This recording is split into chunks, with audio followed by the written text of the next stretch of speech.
යාළුවනේ අතීතයේ මනුස්ස ලෝකයේ පොල් ගස් තිබුණේ නෑ. පුරාවෘත්තවල කියවෙන විදිහට පොල් ගහ කියන්නේ නාග ලෝකයේ කපුරුක.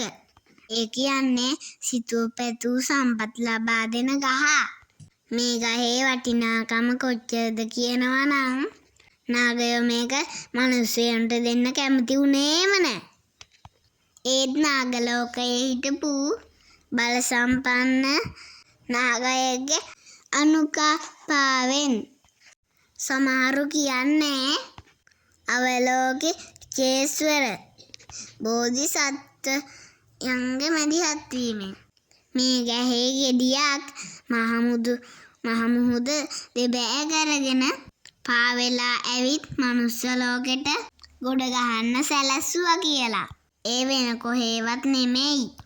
පුංචි අපේ ලංකාවේ මාතර වෙරළ තීරයට. කාලය ගෙවිලා ගියා. ඉන්දියාවේ උසාවිතා නම් රාජධානියක බලවත් රජ කෙනෙකුට මේ කුෂ්ඨ රෝගයක් හැදුනා. දන්න කියන සෑම වේදනාවලකින්ම ප්‍රතිකාර කරා. ඒත් සුව වුණේ නෑ.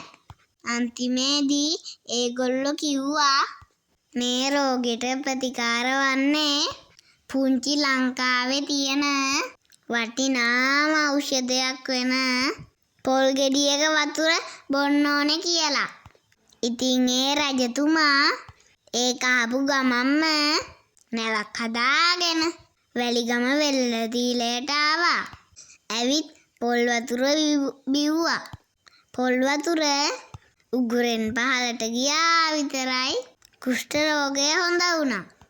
ඉතින් රජතුමාට දැන් හොඳටම සනීපයි.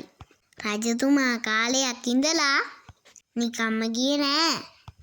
රජතුමා උපකාර විදිහට පොල් ගෙඩිය එවපු අවලෝකේශ්වර බෝධිසත්වයන්ගේ පිළිමයක් ගලක කොටලා උපහාර දක්වලා තමයි ගියේ. මේ තියන්නේ ඒ පිළිමය.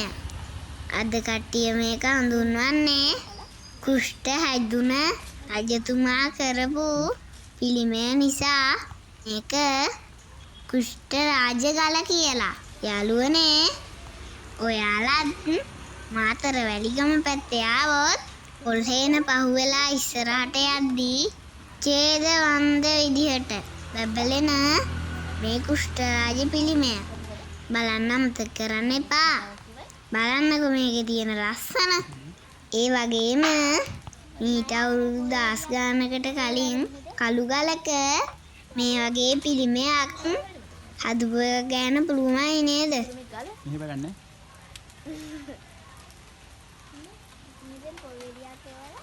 මගේ channel එක subscribe කරගෙනම ඉස්සරහට යමු හොඳේ.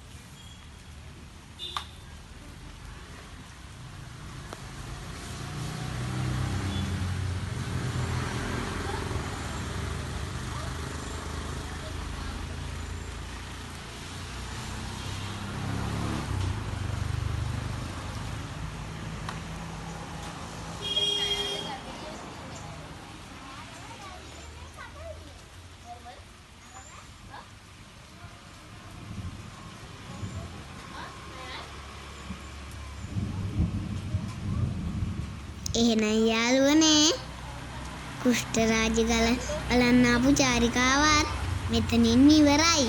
අපි තවත් දවසක හමු වෙමු. බුසරණයි.